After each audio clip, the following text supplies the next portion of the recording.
Episode 13 is named ABQ. I am complicit in the death of Jane. She's the one who's going to bring him down, and I can't let that happen. So it's an act of omission that really kills her. He doesn't murder her. He doesn't purposely cause her demise, but he does the very next worst thing, which is, I guess the legal term is depraved indifference. The consequences of that action play out throughout episode 13. She's been waiting. She knows that something's there, but hasn't been able to turn it over. Where's your phone? Your cell phone, did you bring it? Which one? Finally, she does. She adds it up when he makes the slip when he's going under for his surgery. She's quiet about putting the pieces away, and then I think finally the pieces come up to here, and she says, I can't do it anymore. I want you to pack your things and leave. Well, I thought it's about time. Lies on top of lies on top of lies. He's turning into the world's greatest liar by this point, but she doesn't buy it. Stay, and I will tell you everything. Whatever it is,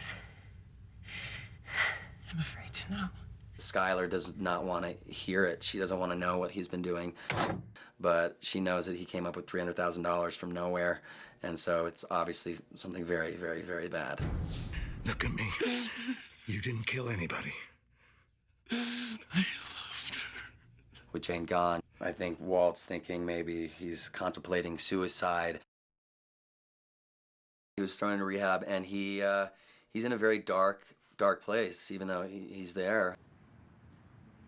I deserve whatever happens. He's still very confused and very lost. You know, he's like, this girl is the one for me, and then she's gone. We're all so sorry to hear. Yes, thanks. Walt basically has the chance to save Jane and chooses not to, and chooses to watch her die. And because of that, Don, the father, is so grief-stricken. Aircraft calling, please stand by. Jane, Mike 2-1, turn heading. Disregard. There are things that happen that Walt can't control.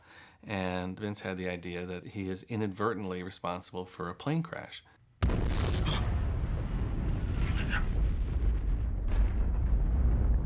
The idea of the butterfly that flaps its wings and causes a hurricane on the other side of the globe.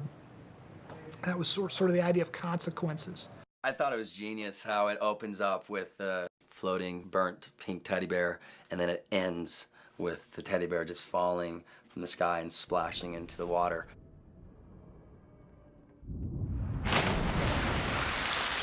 It's got a big ending. The very first image of the first episode of season 2 winds up being the ultimate moment of the season. It's the ending of the entire season. So we knew where we were going from the first moment. I've never done that on a TV show before. That seems to me the perfect Walt ending. I think they won't know what to think about Walt or the future anymore.